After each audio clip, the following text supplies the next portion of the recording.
Studju li sar fl-aħħar xhur dwar il-boutique hotels fil-Belt Valletta juri kif kamra waħda f'boutique hotel fil-kapitali Maltija tista' tħalli qlieħ ta' madwar 80,000 euro fis-sena. Dan meta jsiru stimi fuq prezzijiet medji u mhux biss fl-eqel tal-istaġun turistiku. Dan ifisser li boutique hotel b'10 kmamar tħalli dħul ta' madwar 800,000 euro fis-sena. Fil-fatt huma ilmijiet li qed ifittxu jixtru palazzi u proprjetajiet kbar fil-Belt Valletta bilan li jibdluhom f'dawn it-tip ta' lukandi li minkejja ma jkollhomx numru kbir ta' kmamar ikunu ta' kwalità għolja u lussużi. One News tkellem ma' Segretarju Ġenerali tal-Federation of Estate Agents Simon Dabono li spjega kif pajjiżna qed joffri akkomodazzjoni unika għal dawk li jżuruna. Il-Malti jiżviluppa prodott li huwa uniku. Malti hemm magħrufa għall-ospitalità tagħha u hemm parti mis-suq li jfittxu joqogħdu ġo boutique hotel. Meta wieħed jikkonsidra l-lukandi l-kbar tal-lussu qed jiċċarġaw 650 euro fil-ġurnata, billi jkollok lukanda l-belt li tiċċarġa 200-250 hija aċċettabbli. U hekk wieħed jikkontrolla naqra l-booking sites li hemm bħalissa jinduna li qed jikmandaw fil-fatt dawn it-tip ta' rati.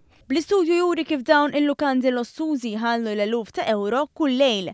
Mhux biss għax ir-rati mhumiex irħas, iżda wkoll għax l-ispejjeż mhumiex kbar daqs dawk ta' lukandi oħra ikbar u aktar tradizzjonali.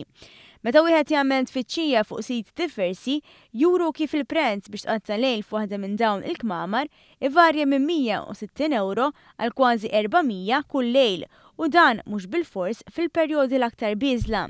Għalhekk is-suq huwa wieħed pożittiv, suq li mhux biss qed jattira l-investitur Malti, iżda anke l-investitur barrani.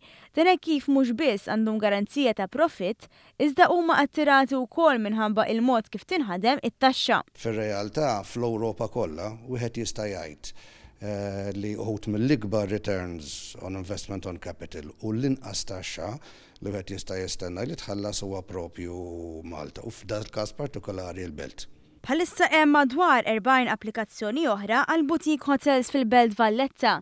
Dan hekk kif jixtiequ li jiftħu il-bibien tagħhom fi żmien fejn mhux biss il-kapitali Maltija ġiet inkurunata bħala l-Belt Kapitali Ewropea għall-Kultura, iżda anke għax huma bosta li qed ifittxu jibbukkjaw kamra f'dawn it-tip ta' lukandi minħabba il-Festival tal-Mużika Barokka li jsir kull sena u li attira eluf ta' persuni.